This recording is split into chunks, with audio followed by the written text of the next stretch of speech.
বাবার কবর জিয়ারতের পর যে ভয়ঙ্কর ঘটনার মুখোমুখি হয়ে আত্মাহুতি দিলেন লামিয়া, ঠিক সেই কবরের পাশেই চিরনিদ্রায় শায়িত হয়েছেন। পটুয়াখালীর দুমকিতে নিজ বাড়ির মাটিতে দাফন করা হলো 17 বছরের ছোট্ট নিথর দেহ।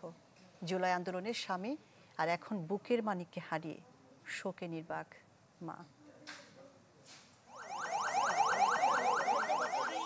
বাড়িতে ফিরলেন ঠিকই, কিন্তু ফ্রিজিং গাড়িতে নিথর দেহে।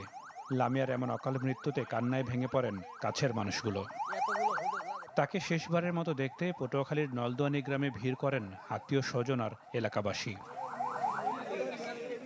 সাঁঝের আলোয় বাড়ির সামনের স্কুল মাঠে হয় লামিয়ার জানাজা। অংশ নেন বিএনপি ও জাতীয় নাগরিক পার্টির নেতাসহ অনেকে।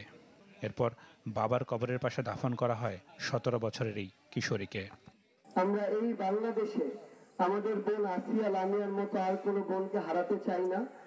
এই খুনিদের সর্বোচ্চ শাস্তি মৃত্যুদণ্ড আমরা আগামী যে 90 দিনের যে সময়, তার মধ্যে আমরা তাদের মৃত্যুদণ্ড দেখতে চাই।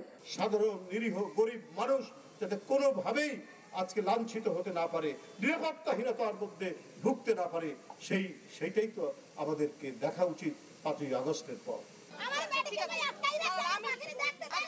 ভাগ্যের নির্মম পরিহাসে 9 মাসের ব্যবধানে স্বামী আর আদরের সন্তানকে হারিয়ে শোকে বিহ্বল লামিয়ার মা, শোকাতুর পরিবার পরিজন। শনিবার রাতে রাজধানীর শেখেরটেকের বাসায় আত্মহননের পথ বেছে নেয় লামিয়া। উদ্ধার করে সোহরাওয়ার্দী মেডিকেলে নেওয়া হলেও বাঁচানো যায়নি। হাসপাতালের মর্গে ছুটে আসেন জুলাই আন্দোলনের শহীদ পরিবারের সদস্যরা। দাবি জানান 24 ঘন্টার মধ্যে অপরাধীদের শাস্তির। আমাদের নিরাপত্তা কোথায়? আমাদের মেয়েদের নিরাপত্তা নাই, আমাদের নিরাপত্তা নাই। বিচারের জন্য যত দূর যেতে হবে আমরা যাব, যা করতে হয় আমরা করব। তাদের শাস্তি সর্বোচ্চ শাস্তি হওয়া উচিত। আগামী 24 ঘন্টার মধ্যে শাস্তি এই সরকার করা উচিত। জুলাই আন্দোলনে শহীদ বাবার কবর জিয়ারত করতে গিয়ে গেল 18 মার্চ সংঘবদ্ধ ধর্ষণের শিকার হন লামিয়া। এরপর থেকে মানসিক যন্ত্রণায় ভুগছিলেন তিনি। নাদিম হোসেন, চ্যানেল 24।